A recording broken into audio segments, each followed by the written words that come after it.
기분도 조금 업 시킬 수 있는 그런 방안들. 그 식물에 제가 집중하게 되더라고요. 몇 개 죽이긴 했습니다만. 저는 게임 많이 합니다. 페디큐어는 매니큐어 해달라고 그래요. 오. 예전에 좀 자주 하고 다녔었는데 좀 여성성이 강한 것 같아요. 근데 예. 인권에만 좀 집중하시면 될 것 같아요. 인권을 보호하겠다라고 하는데 반대가 있다는 게 사실은 좀 납득이 안 될 수가 있는데 다들 다시 한번 좀 고민을 해볼 필요가 있는 것 같습니다.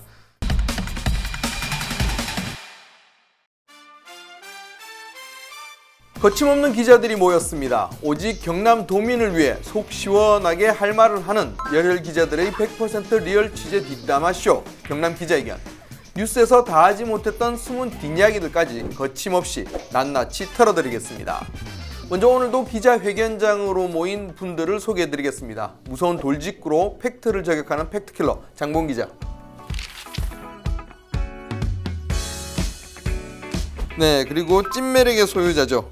미남 교수님, 창원대학교 유수남 교수님 나오셨습니다. 네, 반갑습니다.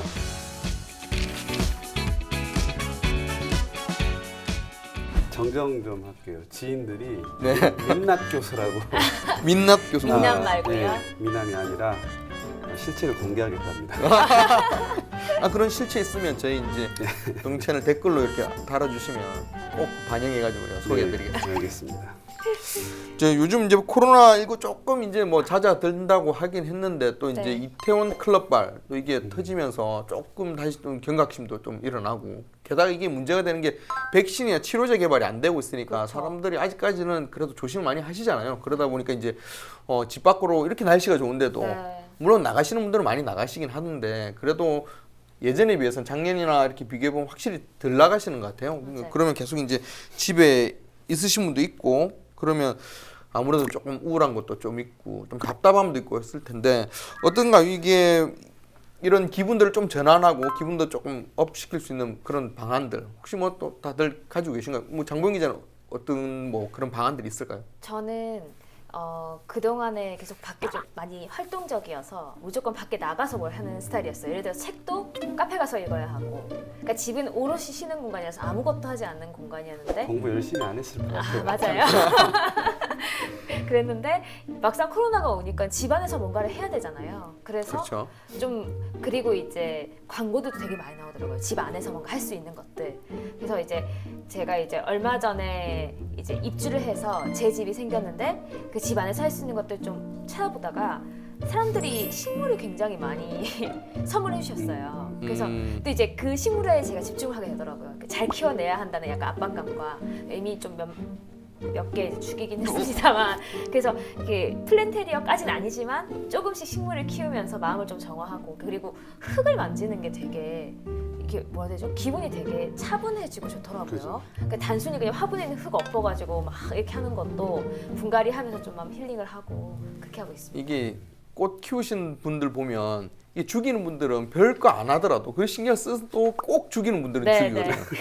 예, 저도 이제 꽃 키우는 거 좋아하고 이제 꽃을이라기보다는 약간 작물을 키우는 거. 이게 애기들 있고 하면 이게 뭐지 모종 같은 거 심어가지고 하면 이게 진짜 이게 키우는 족조 아주 그냥 풍작입니다. 풍작. 또 그런 그럼요. 마이더스의 손인가요? 플러스의 손? 그러니까 그리고 집에서 화초를 키우는데 거의 뭐 째깍 콩나무처럼 이제 전쟁에 다 할 정도로 막 크고 있어가지고 그거 재밌겠네요. 예, 엄청 예, 15년 키운 그 소철도 있고 해가지고 우와. 좀 잘 키우는 편입니다. 의외의 모습을 보여주시는. 아닙니다. 이 생각보다 제가 네. 제가 좀 애정을 좋아야 되게 될 것 같아요. 그러니까 애정을 줘야 돼. 애정을. 저는 마이너스의 손이요. 그래서 저 애정을 계속 주고 있는데 애들이 계속 과습돼서 죽더라고요. 그러니까 이게 키우는 게 어렵더라고요. 과에서. 네. 물 주는 것도 그렇고 비료 주는 것도 그렇고 이게 딱 맞춰줘야지. 이제 자주 맞아요. 좋아한다고 자주 주고 이러면 그러니까요. 뿌리가 썩고 하니까 그런 것도 있고. 어쨌든 꽃 키우시고 화훼 이런 걸로 이제 좀 마음을 풀고 하시는데 저는 이제 뭐 야구 경기 이제 개막했으니까 무관중이니까 이제 가지는 못하더라도 네. 이제 좀 보고 있는데 뭐 저희 경남 지역 같은 경우는 NC가 이제 요즘 잘하고 있으니까 그런 부분도 조금 기분 힐링하는데 또 남자분들은 그렇게 많이 좋아하시나. 근데 이제 저는 야구도 야구인데 이제 게임 많이 해요.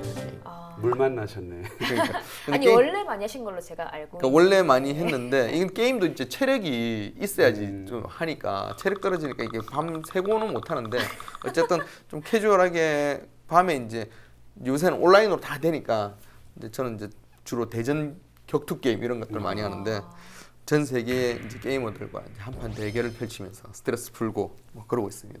교수님 어떻게 조금 뭐 특별히 조금 하시는 거 저도 있으실까요? 이렇게 되게 활동적인 걸 좋아하는데 네. 일단 제가 이제 전공이 건축이다 보니까 몸과 집을 수리하는 쪽에 시간을 좀 할애를 하고 있습니다. 오랫동안 놔뒀던 거 지금 집 수리 좀 하고 바꿔야 되는 거 있는데 그동안 이제 밀어놨던 거 조금씩 뭐 집 고장 난 곳이랑 네. 아니면 소소한 인테리어 좀 바꾸는 거 하고 이제 몸 리모델링은 치과 사람들 치과 처음에 두려워했는데 그렇죠. 네. 근데 너무 좋더라고요. 줄 안 서고 서비스도 굉장히 좋게 받고 뭐 스케일링 한다거나 그리고 이제 전에 얘들한테 이제 그 발톱 소지 이런 거 혹시 저는 그거 되게 좋아하거든요. 제 발톱이나 손톱 이게 동그랗게 잘라야 되는데 남자들은 일자로 잘라버리거든요. 네, 그쵸. 그래서 저는 그거 좀 공들여서 깎고 그다음에 애들한테 페디큐어나 매니큐어 해달라고 그래요. 예전에 좀 자주 하고 다녔었는데 요즘 확실히 나이가 먹었나 봐요. 잘 안 하게 되더라고요. 특이하시네요. 그리고 이제 팁 하나 드리면 꼭 코로나가 아니더라도 여러분들 그 집에 캠핑 장구 다 한 개씩 있을 거예요. 텐트. 네네. 근데 1년에 한 2번밖에 안 써요. 네네. 그럼 그렇죠. 옷방에 쓰고 하니까 아이들 좀 어린 아이들이 있는 집은 그냥 일 없이 거실에다 한 번씩 펼쳐줘 보세요. 그렇게 한 보름간 놔두면 정말 다양한 행위들이 일어나요. 거기서. 그렇죠. 저도 이제 이 기간에 한 번 펼쳤다가 다시 접어넣는데 한번 시도해 보시기 바랍니다. 집안에서 캠핑을 제가 입주하기 전에 한번 해봤거든요. 오. 리모델링 하기 전에 네네. 그 이제 묘한 매력이 있지 않나요? 네, 재밌던데요. 네. 네, 재밌었는데 그때 이제 난방이 다 끊긴 상황이어가지고 좀 추워서 다음날 몸은 아팠지만 되게 재밌었어요. 그러니까 이제 추천합니다. 자기만의 자그마한 공간이 이렇게 아늑함을 주는 게 좀 네, 있는 것 네, 같아요. 네. 애기들은 확실히 그런 것들, 맞아요. 꼭 텐트도 그렇고 그런 것도 좀 있는 것 같고 그래도 발톱 소재, 손톱 소재 이거는 조금 특이한 것 같아요. 진짜. 제가 좀 여성성이 있는 것 같아요. 아, 교수님 그 네일 아트 받으러 가보신 적 있으세요? 네일 아트는 안 받았는데 네. 제가 그 대학원 때 금속공예를 또 이렇게 배워서 반지 같은 거 만들고 했거든요. 취미로. 되게 섬세하시구나. 그런 것 같지는 않고 그냥 여성성이 강한 것 같아요. 그냥 여성성이 강한 것 같아요. 정체성을 한 번씩. 이게 갑자기 이게 나이가 갑자기 들면 꾸미고 남자들도 여성 호르몬이 많이 이렇게 그렇죠. 많아진다고 갑자기. 하잖아요. 근데 이제 아직까지 젊으신데 조금 지금도 이러는데 나중에 아. 나이 드셔가지고 나 말씀 여성 잘못하신 호르몬 것 같은데요? 확 늘어나면 굉장하시겠는데요, 그러면. 그건 좀 주의를 해야 돼요. 그러니까 항상 운동하시고 남성 호르몬 이렇게 유지를 하셔야지 네. 그래도 유지가 되시지. 알겠습니다. 어쨌든 코로나19가 다소 이제 좀 주춤하긴 한데 그래도 여전히 이제 뭐 집단 방역이나 네. 이런 부분이 감염이나 이런 부분에 대해서 이제 조심을 하고 있고 해서 네. 집에서 보내는 시간 좀 지루한 시간 좀 계속되고 있는데 이렇게 각자 가지고 있던 자기가 이제 좀 생각하지 못했던 아니면 평소에 이제 조금 생각했던 하지만 실행을 못했던 것들을 좀 집에서 할 수 있으면 아무래도 조금 더 마음의 위안을 얻고 그래도 좀 이 기간을 잘 버틸 수 있을 것 같아요. 지자체에서도 또 하는 게 있거든요. 뭐 짧게 네. 소개를 해드리자면 예를 들면 경남도나 창원시에서 온라인 콘텐츠 같은 거 지금 많이 제공하고 있어요. 그렇죠, 맞습니다. 예. 그래서 뭐 취미생활 강좌를 영상으로 올려준다거나 네. 노래 네. 따라 배우기, 그다음에 홈트라고 그러죠. 홈 트레이닝 그렇죠. 하는 예, 것들 이런 거 많이 올려주고 하는데 지금 경남 같은 경우는 이제 코로나19 피해 예술인이나 예술 단체들도 돕고 또 그분들이 도민들한테 기여할 수 있게 네. 뭐 예를 들면 경남 방구석 콘서트 으라차차 뭐 이런 거 하고 있고 그게 아마 6월 8일까지 매주 월요일 오후 7시 30분에 계속 하고 있고 그런 유사한 또 프로그램이 되게 굉장히 많아요. 그래서 많죠. 네. 한번 찾아보시면 괜찮을 것 같아요. 알겠습니다. 어쨌든 이런 온라인을 통해서나 아니면 취미생활을 통해서 이렇게 집안에서 네. 겪을 수 있는 코로나 블루라고 하잖아요. 그런 네. 것들을 조금 이겨낼 수 있는 것도 참 필요할 것 같습니다. 시청자 여러분들도 지혜로운 집콕 생활을 좀 이어나갔으면 그리고 그걸로 통해서 마음의 위안을 얻었으면 합니다. 거침없는 기자들의 기자회견. 자, 그럼 이제 본격적인 이슈로 들어가 보겠습니다. 네, 최근 경남을 뜨겁게 달군 말과 관심을 끌었던 이슈의 흥미진진한 뒷얘기까지 사정없이 파헤쳐보는 시간입니다. 기자회견이 뽑은 언박싱. 뭐 오늘은 어떤 분이 준비했는 거 묻기도 좀 그러네요. 제가 했습니다. 예, 장군입니다. 자진 납세하겠습니다. 네, 오늘 제가 준비했고요. 기자회견이 뽑은 언박싱 고성에 관련된 내용입니다. 화면 함께 보시죠. 네. 청소년들에게 매달 일정액의 수당을 바우처 카드에 지급하는 청소년 수당 지원 사업을 두고 고성군과 고성군의회가 첨예한 갈등을 빚고 있습니다.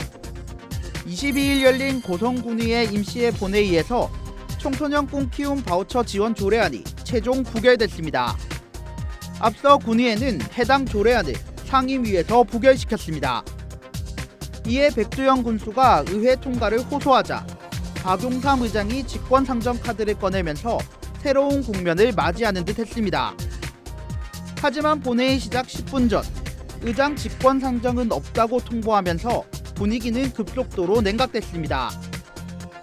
회의 내내 굳은 표정을 짓던 백 군수는 본회의가 끝나자마자 의회를 떠났습니다. 고성군하고 고성군 의회가 청소년 수당 두고 충돌했다. 이게 어떤 내용입니까? 뭐 청소년 수당이 일단 뭔지부터 짚고 넘어가야 될 것 같은데요. 이 고성군 청소년 수당은요, 16세에서 18세 이 고등학생들에게는 월 7만 원을 제공을 하고 그 이하 이제 중학생들한테는 월 5만 원 정도를 제공하는 그런 내용인데요. 이게 돈을 주는 게 아니라 현금처럼 쓸 수 있는 포인트를 좀 줘서 네네. 이 친구들이 좀 이 수당으로 잘 활용할 수 있게끔 진행을 하는 건데 이 조례안이 지금 벌써 3번째 부결이 되고 있습니다. 그러니까 부결됐단 말은 결국 의회에서 통과되지 못했다는 건데 지난해 7월과 10월 이미 한번 이 청소년 수당인 꿈페이 조례안이라는 게 부결됐었고요. 또 최근에 다시 한 번 더 군의회에서 통과를 시키지 못한 겁니다. 사실은 굉장히 어떻게 보면 취지는 좋은 것 같은데 이게 네. 계속 부결이 됐네요. 그래서 이게 가성비로 보면 네. 우리한테는 별 돈이 아닌데 네. 이 청소년들한테는 굉장히 그렇죠. 만족감을 줄 수 있는 건데 사실 네. 지난 4월 20일 날 이 조례안을 상임위원회에서 4대 1로 부결이 됐어요. 네. 부결이 됐는데 사실 이게 만약에 실현이 되면 전국 최초의 사례이기 때문에 백두현 이제 고성 군수가 굉장히 여기에 공을 들였고 네네. 사실 이제 군의회 의장의 직권상정으로 또 다시 할 수가 있거든요. 네. 그래서 네. 의회 통과를 호소를 했고 이틀 뒤인 4월 22일 날 고성 군의회 임시회 본회의에서 네. 최종적으로 이제 부결이 됐어요. 이게 사실은 그 당시 이제 저도 이제 취재 기자 얘기를 듣고 진행되는 거 보면 그 전에 이제 보고를 받았을 때는 이제 직권상정 얘기가 다 됐다. 그래서 이제 백두영 군수도 사실 되는 거 아니냐 그렇게 되게 기대가 컸던 걸로 알고 있었는데 근데 이게 안 돼가지고 실망도 꽤 컸다고 하더라고요 이게. 그러니까 이게 보니까 임시회 이 본회의가 열리기 하루 전쯤에 군수의 말로는 이미 이제 그 군 의장이 네네. 하겠다. 기권해서 하겠다라고 이제 얘기를 했대요. 그러니까 직접적으로 얘기를 했다고 합니다. 네네. 그런데 갑자기 당일이 돼서 못하겠다고 나왔으니까 당황하고 굉장히 조금 안타까워했었고요. 이게 이렇게 직권상정이 되면 논의는 다시 할 수 있으니까 상정이 되니까 그리고 그렇죠. 어떻게든 뭐 설득이라도 할 수 있는 장이 펼쳐지니까 좀 그거를 기대했었는데 좀 그 부분에 대해서 좀 안타까워했다고 하네요. 제가 이제 이게 개인적으로 조금 이렇게 분석을 해보면 네. 4월 15일이 총선이었잖아요. 네. 그 전에 이제 다른 군 시군도 마찬가지지만 특히나 백두영 군수는 되게 넉살이 좋아요. 네. 네. 그래서 이제 상대 야당 여당 할 거 없이 다 형님 동생하고 의원들 부르고 그렇죠. 예. 이런 것들도 잘하고 뭐 그냥 잘 이렇게 이끌어내는 스타일인데 이게 뭐가 있냐면 총선이 끝나고 나면 그런 협조적인 관계가 국회의원들한테 확 쏠립니다. 힘의 균형이. 그래서 이제 시의원, 도의원 되려고 하는 사람들이 국회의원의 어떤 그 취향에 따라서 거기에 네. 줄서기 비슷하게 하게 되거든요. 네, 네. 그래서 아마 그 분위기가 갑자기 변하지 않았나. 왜냐하면 백두영 교수가 그 전에는 굉장히 자신감 있게 기대를 좀 내비쳤었거든요. 네. 근데 이게 사실 보면 처음 이제 부결된 게 아니거든요. 물론 이제 교수님 말씀도 이제 네. 좀 일리가 있긴 한데 이게 3번째거든요. 그쵸. 그 전에 2번에도 사실은 부결이 됐기 때문에 사실은 이 조례에 대해서는 약간 부정적인 기류가 분명히 군의회는 있는 건 확실한 것 같아요. 그런 이게. 것 같아요. 그래서 결국은 백두영 고성군수는 3번째, 3세판이라고 하잖아요. 3번째까지 네. 기다렸는데 결국은 또 부결이 됐고 아예 상정도 안 됐다 보니까 당시에 굉장히 굳은 표정으로 일단은 의회에 앉아 있었고 본회의 끝나고 바로 그냥 의장한테만 인사하고 확 빠졌다고 하거든요. 그러니까 방금 말씀하셨듯이 백두영 군수가 굉장히 이제 넉살 좋고 이렇게 사람들한테 이렇게 잘하는 모습이 많은 분인데 이번에는 이렇게 다 악수까지 안 하고 나간 게 처음이래요. 그러니까 그 정도로 좀 마음의 안 좋았구나. 상처, 마상을 입으신 거죠. 그러니까 이거 방금 이제 영상에서 이제 확인했던 것처럼 이제 사실은 좀 끝나고 나면 굉장히 이제 조금 뭐랄까 공손하게 그런 인사도 하는데 이제 사실 간단하게 목례하고 나갔다는 그런 모습들이 굉장히 화가 많이 났다라는 어떤 표시겠죠. 그런 네. 것들이 이제 있었는데 사실은 아까도 말씀을 하셨던 것처럼 사전에 다 교감이 있었다고 얘기가 나오거든요. 근데 왜 이렇게 박용삼 군의장은 마음이 갑자기 바뀐 걸까요, 이게? 그 사실 고성군 재정 자립도가 이제 11.3%로 직접적으로 교육 경비를 지원할 수 있는 이제 여유로운 상황은 아니에요. 그렇죠. 네네. 근데 이제 아까 말한 대로 다른 것들은 또 지급을 한단 말이죠. 네. 그래서 이게 그런 문제가 있고 사실 그런 것 때문에 이제 보건복지부나 사회보장조정협의회라는 게 있는데 네. 네. 거기서 이제 재정 건전성을 판단을 해주는데 고성군 재정은 청소년에게 매달 5만 원, 7만 원 정도 지원해도 거의 뭐 큰 상관이 없다고 이렇게 네. 그것까지 회신을 받아놓은 상태예요. 네, 맞아요. 이날 청소년 수당 지원 조례 통과를 기대하며 방청석에 있던 학부모들도 실망감을 감추지 못했습니다. 이제 왜 반대를 하는지 부결을 했는지 이런 사항들을 좀 들어보려고 했는데 그게 전혀 그 부결 사항에 대해서 언급이 없었으니까 일단은 좀 당황했고요. 그러면 이제 이렇게 어쨌든 부결이 됐고 이거는 단순히 학생들뿐만 아니라 학부형들도 굉장히 기대가 컸던 걸로 알고 그렇죠. 있거든요. 근데 이제 그만큼 실망감도 컸을 텐데 그러면 앞으로 이번에 부결되고 나서 그 다음에 앞으로는 어떻게 되는 겁니까? 사수를 하기로 한 것 같고요. 네, 다시 한번 문을 좀 두드렸는데 조례를 좀 수정했습니다. 그래서 조례안 이름이 청소년 꿈키움 바우처 수정 조례안으로 해서 일단은 다시 상정하겠다라는 입장이고요. 내용은 뭐 수정안이지만 내용은 기존과 같지만 조금 다른 점은 이게 한 번 만들어졌다고 해서 매년 수십 년 동안 반복이 돼야 되는 게 아니라 한 1, 2년 정도 지원한 뒤에 이게 실효성이 있는지 판단한 다음에 조건 변할 수 있다. 이런 조건부안을 좀 제시해서 다시 한번 군의회를 설득하겠다 밝혔는데요. 저는 제가 느끼기로는 일단 첫 단추가 좀 잘못 깨진 느낌이에요. 그러니까 처음에 아예 군의회랑 이런 것도 할 거고 그러니까 조금 이제 얘기 잘 해보자라는 어떻게 밑밥이라고 해야 될까요? 그런 얘기가 좀 됐다면 이렇게까지 반대할 명분을 갖고 반대하진 않았을 것 그렇죠. 같거든요. 그러니까 이 군의회 설득 작업이 정말 중요한 것 같아요. 그게 어떻게 보면 정치력이죠. 정치력이라고 볼 수 있는 거고. 그 사실 군수면 거의 그 모든 정책을 총괄해야 되는데 네. 이 모든 건건을 다 그렇게 왜냐하면 의회는 어떤 재정적인 합리성이나 이런 것들을 지원을 해준 거고 결국은 정책을 추진하는 건 그 지역의 이제 지자체장이기 때문에 이제 그런 느낌도 받았을 거예요. 내가 이걸 모든 걸 다 이걸 해야 되냐? 나 다 보고 해야 되냐? 굵직한 것은 네. 내가 그동안 잘 해왔는데 그 약간 삐짐이 있지 않았나 싶고 그 다음에 이제 이번에 만약에 6월 임시 조례안 상정을 한다면 예산까지 편성하면 7월에 이제 시행할 수 있다고 이제 판단을 한 것 네. 같아요. 그래서 이제 다시 한번 이제 시도를 할 건데 어느 정도까지 생각을 하고 있냐면 시민 단체나 아니면 학부모들 중심으로 지금 굉장히 반발이 심하기 때문에 네. 그 힘을 빌어서라도 도움을 청할 생각까지 가지고 있는 것 같아요. 이게 뭐 방금 말씀하신 것처럼 지자체 단체장이 어떤 의회나 이런 거에 부딪혀 가지고 추진을 못할 때 가장 큰 힘이 되는 게 사실 지역민들의 어떤 지지 이런 부분이거든요. 네, 네. 근데 이제 보면 우선은 세 번째 조례안 부결되고 나서 백동 군수가 직접 나서 가지고 군의회를 이제 작심하고 비판을 했었거든요. 네. 그리고 거기에 대해서 군의회도 공식 입장문을 통해서 반박을 했고, 그래서 집행부하고 의회하고 갈등이 조금 이제 표면화됐기 때문에 진짜 실현이 될 수 있을지에 대해서는 조금 이제 6월 임시에서 어떤 결론이 날지 조금 이목이 집중되고 있는데 저희 기자회견에서도 계속 어떤 결론으로 이어질지 지켜보도록 하겠습니다. 네, 여러분은 지금 거침없는 기자들의 취재 뒷담화쇼 경남 기자회견을 함께하고 계십니다. 경남의 다양한 이슈들과 숨은 뒷이야기들까지 시청자 여러분들이 궁금해하는 모든 것들을 100% 풀어드립니다. 이슈 썰앤썰 첫 번째 이슈 먼저 화면부터 보시죠. 마산항 개발 사업의 일환으로 시작된 마산 해양신도시. 지난 1998년 해양수산부는 노후화된 마산항을 가포로 이전하고 항로 준설에서 발생한 준설도로 해양신도시 부지를 조성했습니다. 당초 큰 경제 효과를 누릴 수 있을 것이라는 기대와 달리 해양신도시는 빛 좋은 개살구였습니다.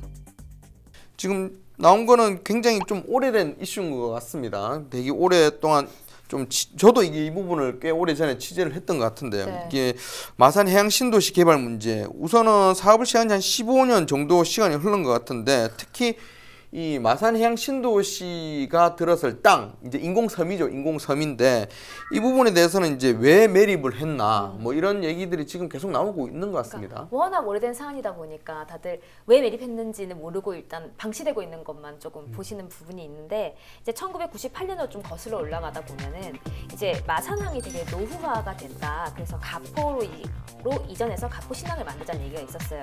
근데 뭐 가포 앞바다가 굉장히 좀 얕아서 거기에 있는 이제 흙들을 좀 파가지고 이제 좀 깊이를 만들고 그러면 그 흙들을 어떻게 할 것이냐? 그럼 그 흙들 갖고 섬을 만들자. 그래서 거기서 개발을 하자. 뭐 이렇게 해서 시작이 된 이야기라고 하는데 근데 조금 제가 이제 저도 공부를 좀 하면서 봤던 게 이 인공섬을 만드는데 투입된 비용은 3천억 원이 넘어요. 네. 그리고 이 인공섬 사이즈가 거의 한 축구장 90여 개를 모아둔 사이즈라고 굉장히 넓거든요. 그런데 지금 방치가 되고 있고 그 방치가 된 이유가 이제 이 신도시를 개발할 만한 그 민간 투자자 공모를 했지만 계속 번번이 실패를 하게 되면서 결국은 이제 시민들은 결과적으로 봤을 때 10년이 넘게 그 섬은 그냥 허허벌판으로 방치가 되고 있는 모습만 보고 있는 거죠. 창원시가 마산 해양 신도시 개발 방향에 대한 시민들의 의견을 수렴합니다. 이 시는 8일까지 홈페이지 시민 참여 또는 뉴스카드를 통해 의견을 받아 올해 6월까지는 마산 해양 신도시 개발 방향을 결정할 방침입니다.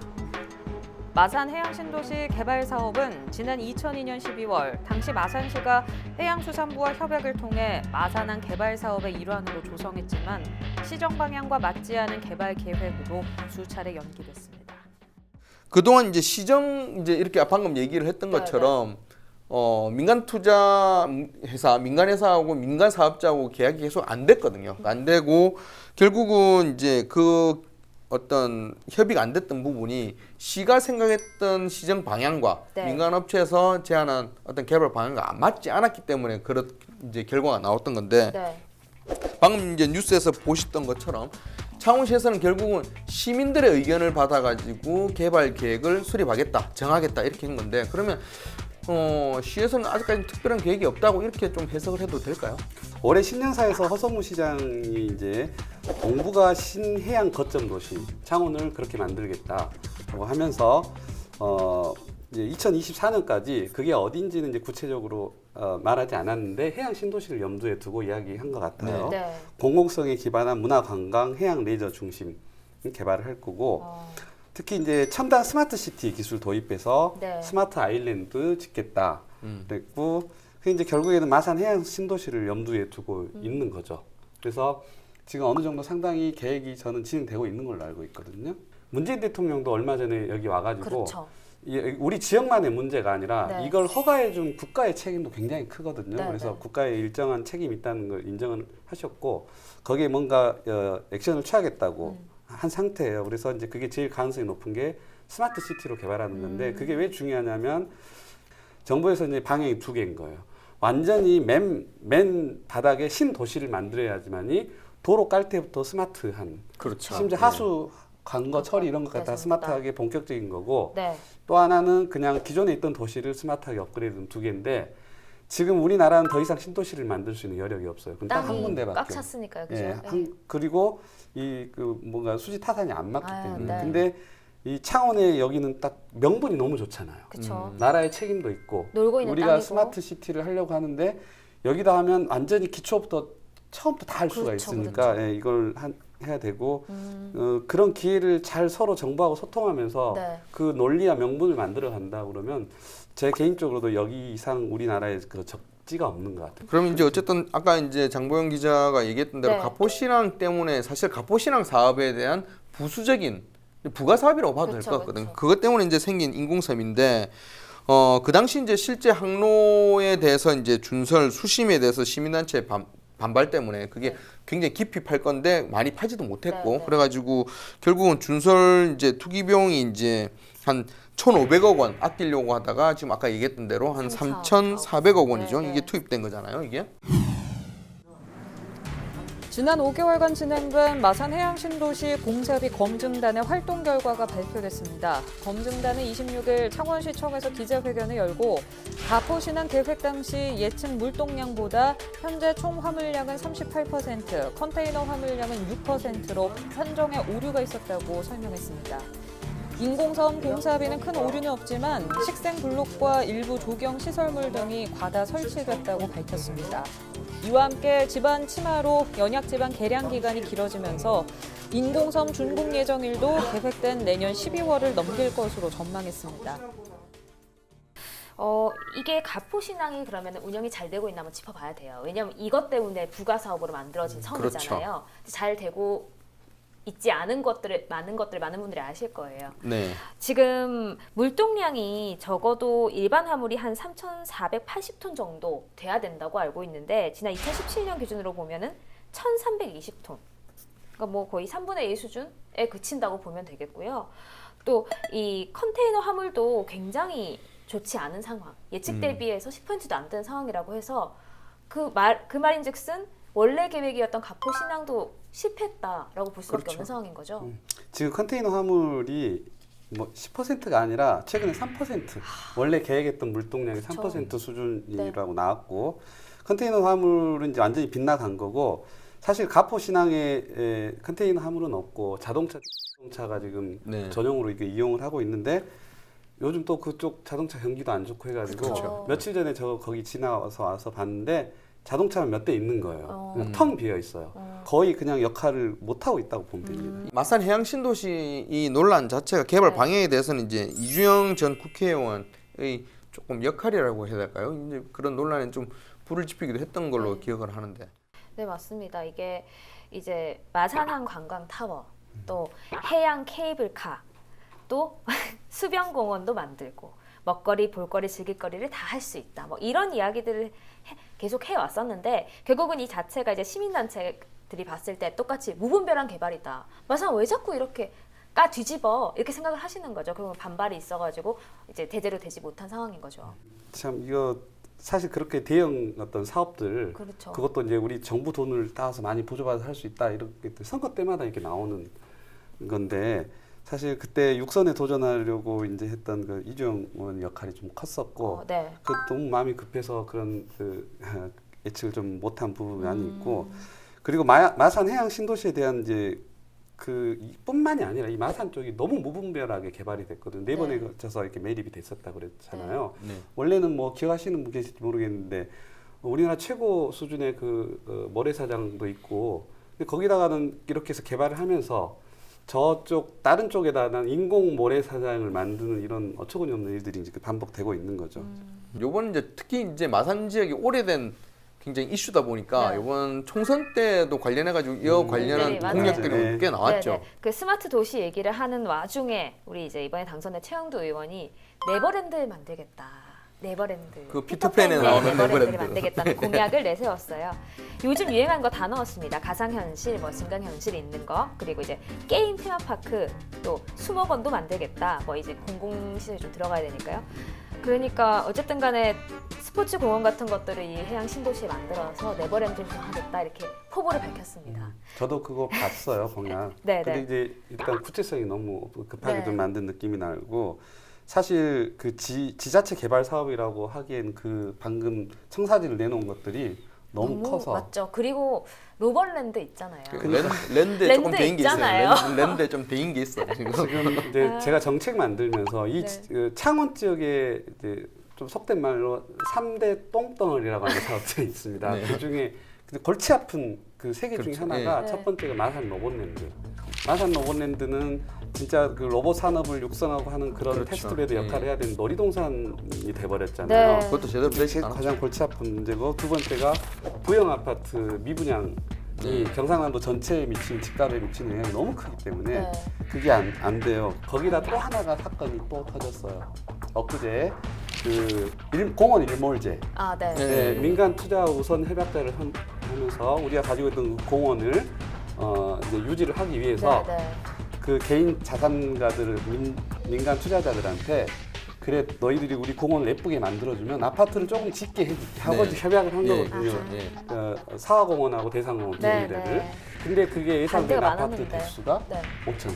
와, 와. 조금 아닌데요? 그러니까 여기는 이제 절대로 다시는 그 야, 민간 아파트 안 투자가 되는데? 불가능해요. 예. 아, 그렇네요. 예, 이미 이미 아파트가 풀로 찼네요. 가득 찼네요. 풀로 찾고 미분양인데 오바네요. 5,000세대 또 네. 하겠다고 하는데 여기까지 하기에는 지금 무리가 있는 거죠. 그렇네요. 그러면 그렇지요, 답은 굉장히. 정말 스마트 도시밖에 없는 것인가 싶네요. 그렇죠. 국가 재원을 이제 좀 끌어다가 그게 가장 이상적인 상황인 것 같아요.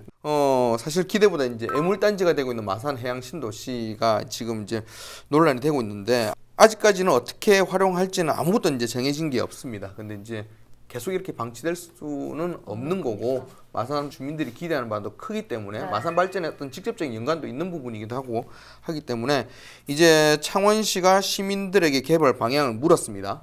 이제 시민들을 중심으로 답을 내는 부분 그건 이제 기대하고 있어야 될 것 같습니다. 네. 네, 이슈 썰앤썰 두 번째 이슈로 넘어가 보겠습니다. 지난해에 이어 또다시 경남 교육계가 인권 때문에 술렁이고 있습니다. 과연 무슨 일 때문인지 먼저 화면으로 만나보시죠. 경남도 교육청 제2청사 4층에 문을 연 교육인권경영센터는 교육 공동체의 인권을 보호하고 증진하는 역할을 하는 곳으로 이 변호사와 장학사, 상담사 등 전문 인력이 상주해 교육 현장의 인권 침해 문제를 중재하고 인권 교육과 참여형 프로그램을 운영합니다. 지난해 경남 학생인권 조례 제정이 무산된 이후 이제 교육기관으로서 전국 최초로 교육인권경영센터가 문을 열었습니다. 센터 이름이 좀 어렵죠? 네. 근데 인권에만 좀 집중하시면 될 것 같아요. 그 경남도 교육청이 지난해 6월에 이제 교육인권 경영이라고 한 것을 선언한 이후에 이제 그것을 하기 위한 센터를 이제 만들었다 보시면 될 건데요. 이게 뭐 어떤 걸 담당하는 곳이냐면 인권 교육 그리고 인권 침해 이런 것들을 좀 상담해주는 그런 기관이고 또 이런 것들을 이제 경영에도 접목해줄 수 있는 그런 방법들을 조금 모색하는 기관이고요. 이제 이 좀 한마디로 슬로건을 좀 말씀드리면 경남 교육 공동체의 인권 보호 증진을 위한 허브 역할을 하겠다 이렇게 말하면서 이제 문을 열게 됐습니다. 이 문 열 때 박종훈 교육감이 이제 인권 존중은 차별이 없는 게 제일 중요하고 또 우리 사회의 민주적인 이런 부분들을 좀 드러내는 지표이기 때문에 잘 운영해 나가겠다. 그리고 제대로 잘 잡길 바란다 이렇게 밝혔습니다. 사실 지난 6월에 네. 이제 이맘때쯤에 굉장했었어요. 학생 그렇죠. 인권 조례, 경남 학생 인권 조례 인권. 하려고 하는데 이제 반대 측 찬성 측이 날마다 매일 도청 앞에서 뭐 데모하고 그러니까 대단했었는데 결국에 아무튼 지난 6월에 도의회 본회의에서 상정했는데 최종적으로 무산이 됐는데 이때 민주당 도의원들이 큰 역할을 했어요. 네. 사실 시민단체나 이런 여기는 민주당은 항상 여성 청년 정책 우선시하고 소외계층 한다고 했기 때문에 네. 당연히 이걸 해줄 거라고 생각을 했는데 어떻게 보면 민주당 의원들이 이렇게 약간 꽤 많은 수들이 돌아서면서 제적 의원 3분의 1 이상 요구 통한 그 상정을 시도를 안 해버렸거든요. 그러니까 책임론이 계속 불거졌었거든요. 그렇죠. 그때 뭐 요란했었죠. 네.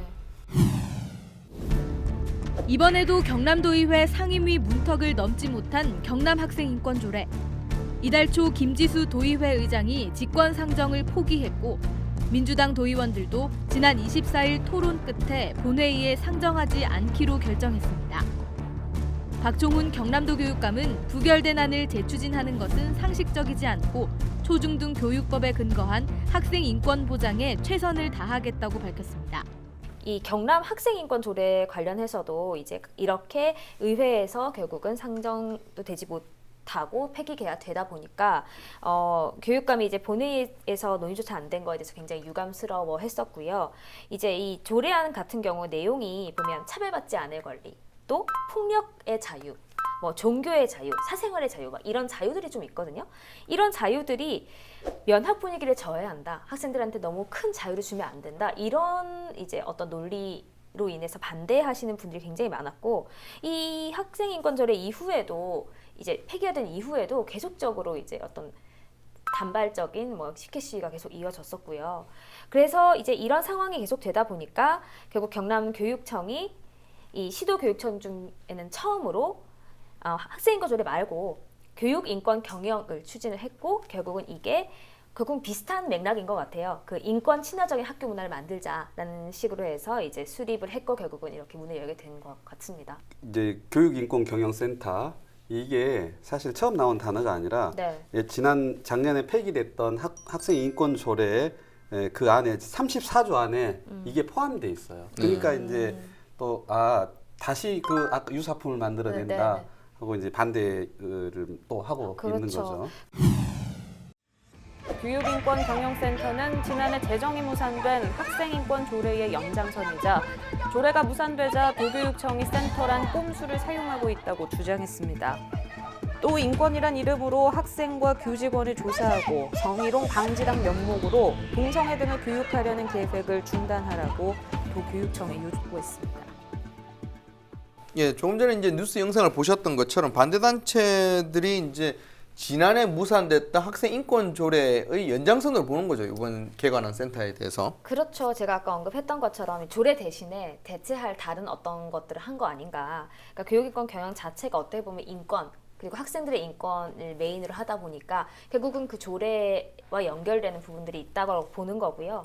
단순히 이름만 다를 뿐 학생 인권 조례 추진하는 거나 마찬가지다라고 말을 좀 했습니다. 그러니까 이게 사실은 지금 보시는 분들 그렇고 이 이슈에 대해서 잘 모르시는 분들은 지금 저희가 얘기 나누는 것에 대해서 좀 의문을 가질 수 있는 네. 게 인권, 말 그대로 사람들이 가지고 있는 기본 권리, 인권, 사람으로서 갈리는 권리, 인권을 보호하겠다라고 하는데 반대가 있다는 게 사실은 좀 납득이 안 될 수가 있는데 그렇죠. 이 내용의 가장 핵심은 결국은 인권을 보장한다. 결국은 차별을 받지 않는다. 차별을 누구로 하느냐. 거기에서 안에 있는 부분 중에 하나가 제일 큰 부분이 성적 소수자. 그렇죠. 그러니까 예를 동성애자. 그러니까 여기에 대해서 차별하지 않는다.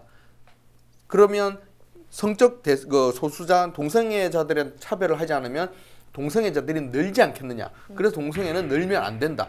이런 인권 관련 조례나 기관들이 동성애를 늘리는 어떤 매개체가 될 거다. 이런 판단 때문에 이제 어떤 종교단체를 중심으로 한 보수단체에서 반대를 하는 건데 사실은 저는 조금 이 부분이 과한 걱정 아닌가라는 좀 생각을 합니다. 저는. 학생들 성적 떨어진다고 우려하는 것도 상당한 영향을 미치는 것 같아요. 네. 그다음에 뭐 이런 생각들이 부모들이 우리 아이가 성소수자가 되는 게 아닐까 막 이런 우려들. 네. 예, 어쨌든 이제 이렇게 말도 많고 탈도 많았던 인권 관련 논란에 대해서는 이번 이제 센터 개관으로 해가지고 또 다시 이제 또 2라운드가 또 벌어지는 것 같습니다. 네. 사실은 뭐 방금 이제 저희가 얘기를 나눴던 것들 보면 이제 어떤 게 옳은 방향인지 진정한 교육의 방향인지는 또 다들 다시 한번 좀 고민을 해볼 필요가 있는 것 같습니다. 네, 거침없는 기자들의 취재 뒷담화쇼 경남 기자회견. 이제 각자 오늘 전해드린 이슈들 중에서 하나씩 쭉 픽을 해주시면 될 것 같습니다. 먼저 장보영 기자, 오늘의 픽은 어떤 걸까요? 저는 인권으로 하겠습니다. 방금 했던. 네. 학생들의 인권도 굉장히 중요하고 교수님 말씀하신 선생님들의 인권도 중요하거든요. 결국은 인권이라는 얘기가 계속 나오는 이유는 스스로의 권리를 찾자는 게 그러니까 단순히 누군가가 나를 괴롭힌다고 해서 그걸 참고 있는 게 아니라 나의 권리를 내가 찾자는 게 저는 기본 시작이라고 생각을 해요. 그래서 좀 너무 이것도 해묵음이긴 한데 찬반 이게 좀 잘 조합이 돼가지고 좀 긍정적인 방향으로 인권 조례가 좀 됐으면 좋겠고 지금 17개 시도 중에 4개 시도만 학생 인권 조례가 지금 통과가 됐다고 하거든요. 네. 경남이 5번째 시도가 될 수 있으면 좋지 않을까 생각합니다. 네, 그럼 교수님의 픽은 어떤 걸까요? 저는 마산 해양 신도시 이 문제가 네. 좀 긍정적으로 빨리 해결이 됐으면 좋겠는데 네. 제가 여기 지금 창원에 산 지가 16년 됐는데 그냥 그 역사인 것 같아요. 이 골칫덩어리. 근데 이제 제가 이걸 픽으로 뽑은 이유는 이제는 꼭 해결돼야 될 때가 됐고 네. 복도 잘 쓰면 약이 되거든요. 네. 저는 이 마산 해양 신도시가 지금은 독이지만 이 기회를 코로나19 이후의 어떤 세상의 어떤 비전을 보여줄 수 있는 굉장히 좋은 찬스라고 생각하기 때문에 그 위기를 잘 기회로 살렸으면 좋겠습니다.